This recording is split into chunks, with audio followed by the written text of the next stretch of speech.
and welcome to Would I Lie to You, the show with dedication to fabrication. And on Mack's team tonight, a TV chef who co-wrote the Hairy Dieter's book.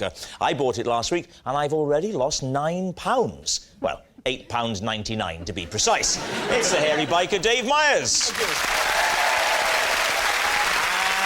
A woman whose working day starts at 3 a.m. So put your hands together, very quietly, so you don't wake her up. It's Susanna Reid.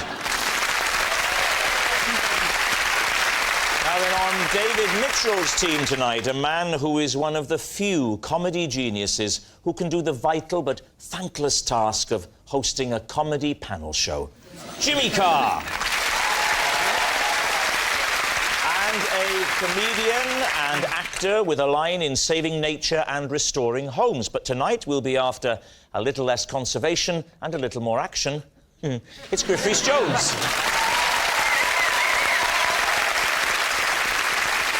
And so we begin with round one, Home Truths, where our panellists read out a statement from the card in front of them. Now, to make things harder, they've never seen the card before, so they've no idea what they'll be faced with. And it's up to the opposing team to sort the fact from the fiction. Jimmy Carr is first up.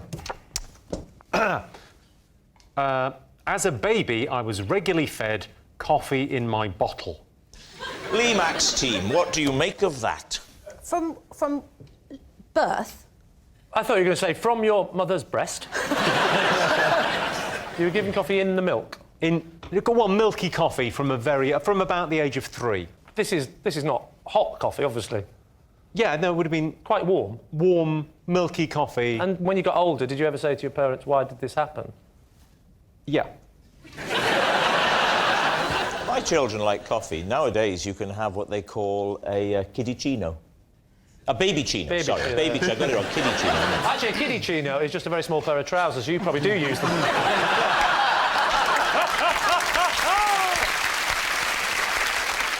If they were putting coffee in your milk... No, they weren't putting coffee in my milk. I was having coffee. Slightly milky coffee. Okay. Well, that is the same as putting coffee in milk. That's the very definition of milky coffee. Between putting coffee in milk and putting milk in coffee. What is the distinction? Well, it's like a distinction between having a glass of water and going swimming. In the one case, you're putting water in yourself, and in the other case, you're putting yourself in water. Did they give you other sort of more adult foodstuffs at a very young age? I think I was allowed a modicum of booze as a child. Oh, were you? At what age were you allowed booze? Like as a baby. That was to offset the coffee buzz. Yeah.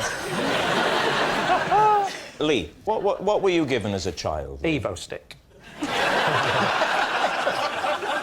That's glue. Yeah, but that was to stop me getting out the cop. David, as a small child, what were they bringing you in your quarters? Just a port and a cigar. Took the words out of my self-parodic mouth. No, the blood of a pheasant. Did you say pheasant or peasant?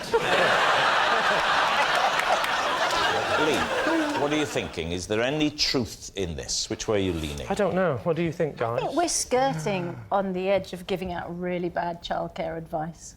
That is true, but I can't help thinking that any parent that's looking at Jimmy and thinking, I want to raise a child like that anyway, is a dodgy parent in the first place.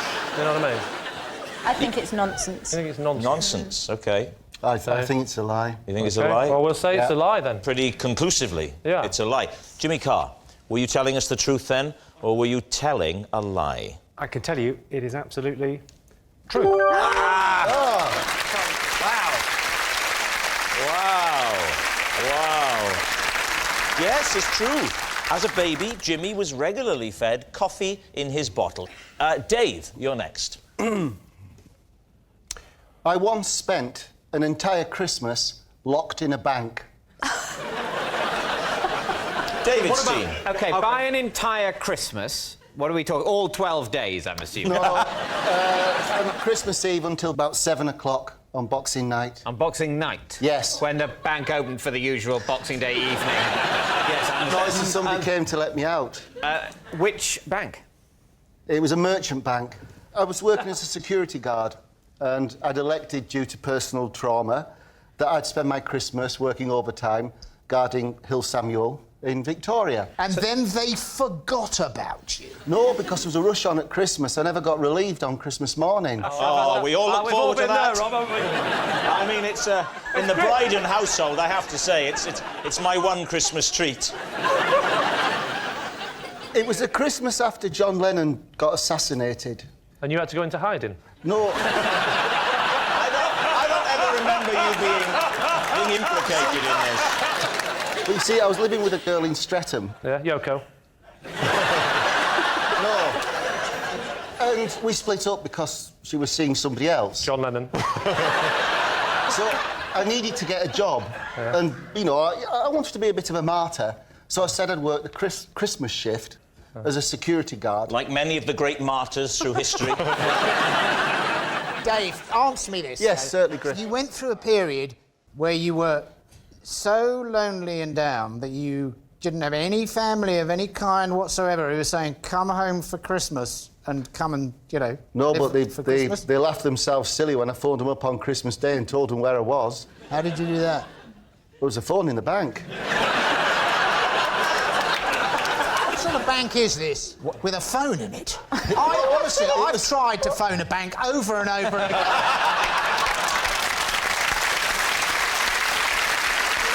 So there's a phone in the bank. Yes. Why did you only use it to phone your family and not to phone someone who could have released Oh, you from the bank? I kept phoning. It was a firm in Croydon that had employed me.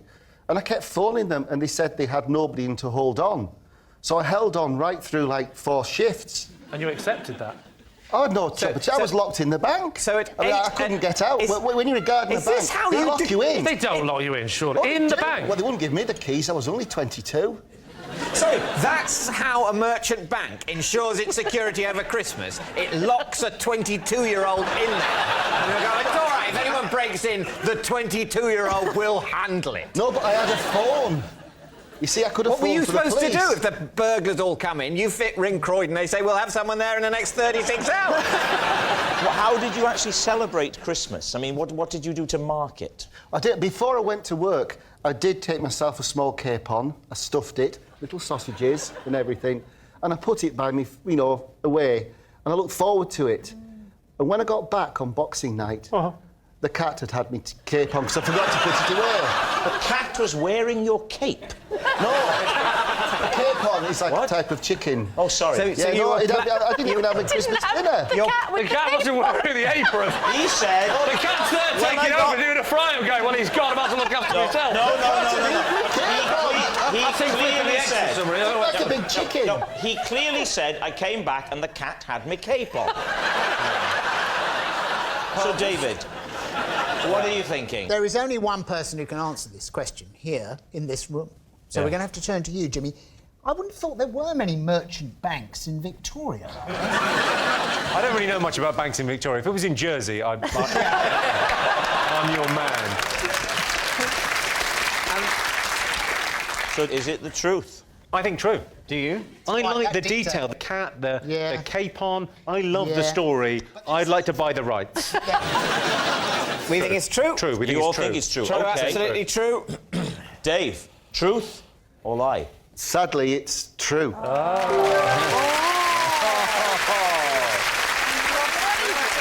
Yes, it's true. Dave once spent an entire Christmas locked in a bank.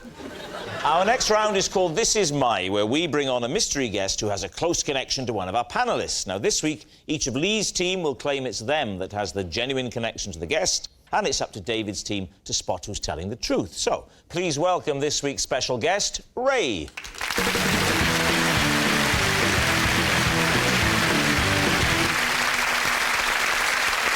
So, let's start with Susanna. How do you know Ray? This is Ray. I stole his title for downing a pint faster than anyone else on the BBC breakfast team. Dave, what is Ray to you? This is Ray, and as teenagers, we spent 2 weeks building a 35-foot-long airship in his back garden for it only to be popped by his pet cat. What about you, Lee? What's your relationship with Ray? This is Ray. He taught me to drive in a hearse. So there we are. Susanna's pint-drinking opponent, Dave's airship-building buddy, or Lee's hearse driving instructor. David's team, who do you want to start with? How quickly can you drink a pint? I can drink a pint in 6 seconds. 6 seconds? Yes. How quick was Ray? 7 seconds. Thank God you said a number bigger. And how long had Ray held the record? 3 years. And how much less a man do you think he felt? It was a tough phone call because I had to call him to tell him that his record had gone. So you just did this at home, did you? I've had another one, Ray. Sorry. I'm really getting through it No, tonight. Ray- If you're drunk, why'd you turn northern, Jimmy? Because of the alcohol. I don't mind. When I'm trying to fiddle the government, I always put on Jimmy's voice. We all do different things. We all do different voices. Susanna, can you just fill me in? What was his role in the breakfast team then? Ray was a floor manager of breakfast Right. in Television Centre. I mean, Ray is famous for having the record of 7 seconds for downing a pint. But that was when we were at Television Centre in London. And then, of course, the breakfast team moved to Salford. Right. And Ray didn't come with us. I see. So the breakfast team start downing pints when? I've seen the show. I think they start before they film. I'm confident. What's the context for this pint drinking? Is it an annual... It is the annual Christmas party. What is your pint drinking technique? You have the pint. And you drink it. Quickly. I tap it once, Yeah? and I do it in 4 glugs. 4 glugs. Yes. That You is... can't do a pint in 4 glugs. How big are your glugs? I'd like to know about the phone call. Did you want to call him straight away? Did you wait till the next day? It was the next day. Did you have to ring him? Because he's already, you know, lost his job. The place he works is closed. And so they're going, on top of that, you may think you're remembered fondly as the fastest beer drinker here. Well, no, not even that. You've been beaten in that by one of the female presenters of the show. He didn't care. He got a new job teaching people to drive in hearses. Let's move on to that. So he taught Yeah. you to drive why in a hearse? Because that's the vehicle he owned, because he was a funeral director. So what does the sign on his shop say? Closed when he's teaching me. Why did he teach you to drive if he was a funeral director? Because he was a friend who was a funeral director. He just so happened to own a hearse. Where did this all take place? In the hearse. No, I know. I sometimes said, can I have a lie down in the back if I was tired? Where did he come from? Southport. Southport, the streets of Southport. You went Yes. to How do you know I'm quiet- from Southport? I told him. Yeah. How do you know? Because we've been doing this programme for 1,000 years. Right, so you're in Southport. Is that you, David? Is that David? I know everything about you, including the fact that you did not learn to drive in a hearse. Nevertheless, we have to go through this. What age did you get your driving lessons? About 22. Wow. 22? Why, what? About 22. Well, I was a did you late wait? developer. I Didn't don't get think my he first was- girlfriend until 46. And I'm only 44. Give me a call in a couple of years.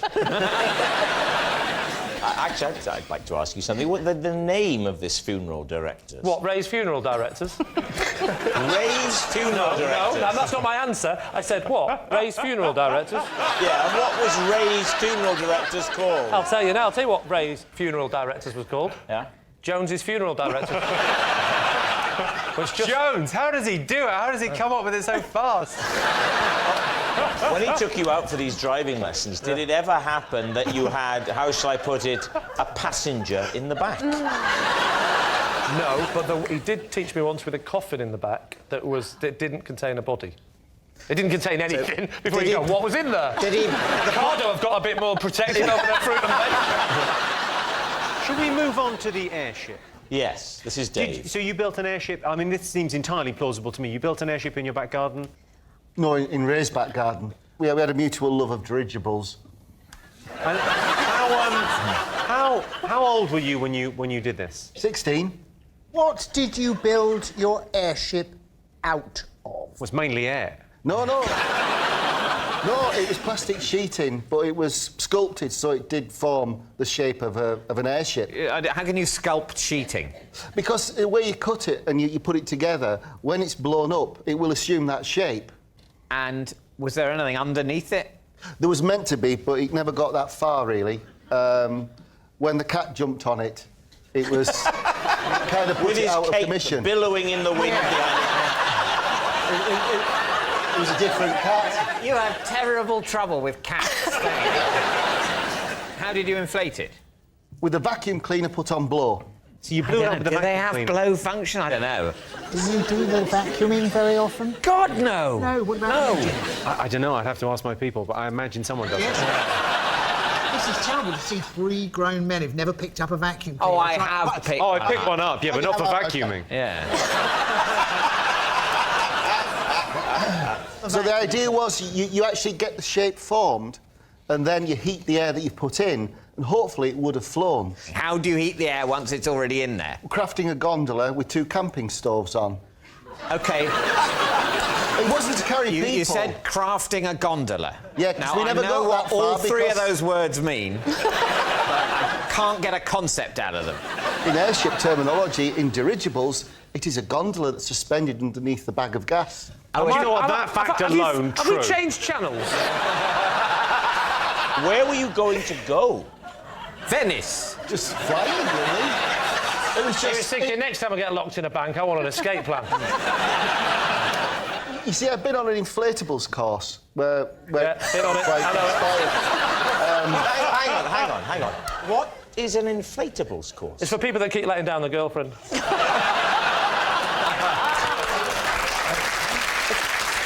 It was just learning how to make things out of plastic and blowing up. It was kind of a sculptural thing. Now, let's go back to this cat. Did he jump from a tree or a wall? Backyard wall. Backyard wall? Yeah. So the cat saw this huge inflated thing and thought, I'm Bloody going hell, to I jump love on that. it. Yeah. No, it just jumped on the top, but we were in it at the time. You were in it? Why had not- you gone inside? To work out where to put the heat shield. Honestly, That's true. That's could not be any more true. To work out where to put the heat shield. True. Right, chaps, we need an answer. So, David's team. Is Ray Dave's airship building buddy, Susanna's pint drinking opponent, or Lee's hearse driving instructor? Let's go Yeah. through, OK? So the her story, Yeah. nonsense. I could imagine BBC Breakfast having a drinking competition. So can I. I'd remind you of the phrase, we were in there to see where to put the heat shield. You think he'd make that? And let's not forget the phrase, Jones's funeral director. I think he's a mate of Dave's. I think he looks so much like a mate of Dave's. If we stood them face to face, it would look like a vase. So you are saying, therefore... Airship! Airship, right. Airship. OK. Ray, please reveal your true identity. I'm Ray, and I built an airship with Dave.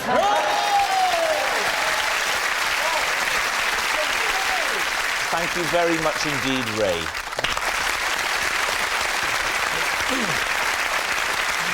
Which brings us to our final round, quick-fire lies, in which our panellists lie not only to their teeth, but against the clock. And we start with... It's Susanna. Off you go. My dad used to keep a coconut in the car because holding it was the only thing that would cure my travel sickness. David's team. Where did the coconut come from? We used to go on this very long journey to Devon. Yeah. That's where we used to go on holiday. One year, when the fair came to the village where we were staying, we won a coconut, and because I was sitting with it in the car on the way home, because I was so fond of it, it was the one journey where I didn't get sick. And you hadn't opened the coconut, you hadn't given into No. the temptation, which most of us, when we get a coconut, really the thrill is the smashing open with the hammer of the coconut. I disagree. Oh. It's the drilling and the sucking the milk out with the straw. Some of us like to drill and suck, some of us like to smash. This is what it says on robsmatch.com website. So, talk us through the benefits. I mean, what was it about holding the hairy little fella that... You got excited then, didn't you? that's brought you such comfort? I think it must have just been the texture of it and also the sheer distraction. This could be the best night of your life, David. It would help me to visualise if you could put your head in her lap. Can we do that? Can you just... You pop your head, just so we can get a feel. If you could just... Well, do you know what? He didn't take much persuading, did he? So how would that look? Is this something we could believe in? Yeah, just slightly higher so we can see. I'll tell you what, Yeah. I'm glad he faced that way. That could have been awkward, couldn't it? You don't look as delighted with the coconut as I was expecting. Can I just say, with my slightly spiky hair, I probably am slightly more coconut-esque. Just saying. Too late, the coconut's been cast. So, David. David, what are you thinking? What do you think, Griff? I don't believe the old hairy coconut story. I think definitely true. So I'm saying true, Griff's saying not true. I So don't know. whoever your favourite is, just go with that. It's like I'm, you know, a nasty dad with 2 children of very different ages. My instinct is it's true. You think it's true? OK, Susanna, they say it's true. Were you telling the truth? Or were you, in fact, telling a lie? It is a lie. Yes, it's a lie. Susanna's dad didn't used to keep a coconut in the car to cure her travel sickness. Next. It's Griff. I pretended to Princess Margaret that I was deaf. You pretended to Princess Margaret that you were deaf. Yeah. Why did you pretend you were deaf? Because I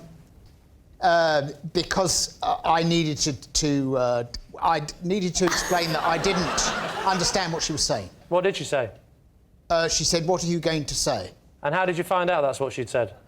Because I pretended to be deaf. She So said... she then said it loudly Did and you have- clearly. What? So did you have someone signing to you then? Well, she came up to me, and if you remember, she spoke in a sort of very Princess Margaret sort of voice, and so she said, we met and we were introduced, and she said, "Oh, you're here, yeah." And you said? And I said, "I beg your pardon, ma'am." And she said, "Oh, yeah." And I said, "Yes." And she said, "What do you mean, yes?" And I said, "I'm terribly sorry. I didn't quite catch what you said then, ma'am. I am a little deaf." And she said... "What are you going to say?" And what were you going to say? What? What was the answer to the... What was the answer to the question? What were you going to say? What is the answer to that question? I haven't thought it through yet. You mean you talking to me now or to Princess Margaret? Princess Margaret. So you said the answer should have been, "I haven't thought it through yet." Yeah. But what did you end up saying? That's what I said to her. I haven't quite thought it through yet. But what? The answer... No. Yeah. I'm asking. She said, "What are you going to say?" Yes. He said, "I haven't thought it through yet." Yes. What I want to know is, what were you going to say in the thing that you were supposed to say? Oh, I was going to make a speech. And what were you going to say? He hadn't thought it through I yet. hadn't thought it through at that stage. What did you say? Something about art. Pardon? Art. Sorry, I didn't understand what you said. No, I said I had to make. Oh, that's better. You can hear better with your glasses on, can't you? Yeah, I can see you because I can see your lips moving now. And probably I might be able to read them. Okay. It was a competition. It was an art Competition? competition. Were you in it? And I was giving prizes. Oh, you were to the giving people. prizes? Yeah, and she'd been invited along Right. as the a royal member of royalty. And so she's- I met her, Yeah. and I couldn't understand a word she was saying, so I had to lie. And pretend you were and deaf. it all went horribly wrong. Lee, what are you going to say? Is that true, do you think? What do you think, Susanna? I think it's true. Think it's true? I think it's true. You can't stand there going, "Hey, you what?" I think Griff would try and just smooth his way out of it. Yeah. He's a smoothie, I think isn't it's he? true. He's an old smoothie. I think it's Yeah. true. You think it's true? Griff, were you telling the truth or were you telling a lie? What? It's true. It's true. Yes, it's true. Griff did pretend to Princess Margaret that he was deaf. Next. It is Lee. I have hidden in a cupboard to escape Anthea Turner. David's team. Where were you when this happened? In the cupboard. Where was the cupboard?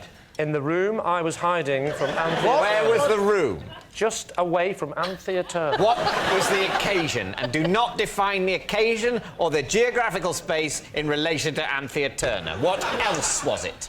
It was on a TV show that I was doing. Hide in the cupboard from Anthea. I remember seeing it on BBC Three. It was very good. I don't think Lee was ever on it, though. Oh, that's a lie. Yeah. What was the show called? Pet Power. Pet Power. Pet Power. Yeah. It was What was about the premise cats of with the show? capes. What were you doing on the show? What was your role on the show? My role on the show, I was the warm-up man, like a TV warm-up man.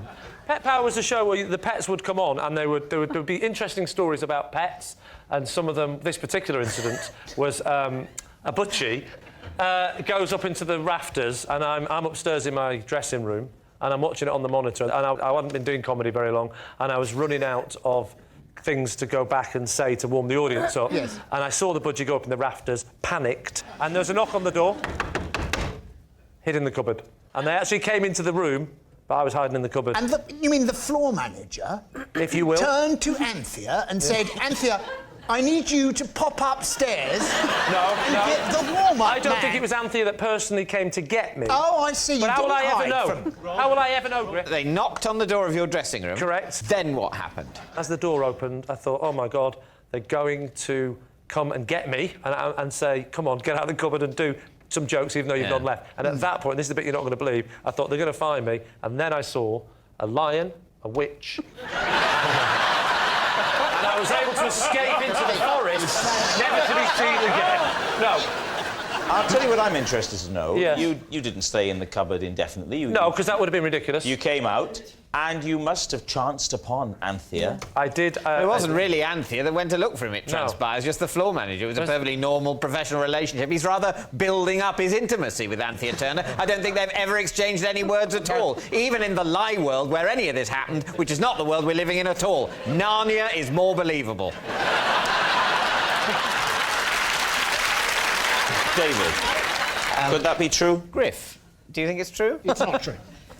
Jimmy? I think it could be true. I know Lee used to do TV warm-ups. I used to do TV warm-ups as well. It's how a lot of comics start. And I do think when you start out, you run out of material. You do. Do you think it's true? I think it You've could be talked true. yourself into thinking it's... Yeah, I have, Well, yeah. I listened to you earlier in the show and it didn't work, so I'm going with Griff. It's a lie. You think it's a lie? OK, Lee, was it the truth, or were you telling a lie? Of course, it is absolutely true.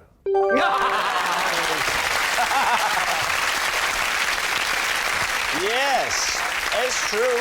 Lee has hidden inside a cupboard to escape Anthea Turner. And that noise signals time is up. It's the end of the show. I can reveal it's a draw. But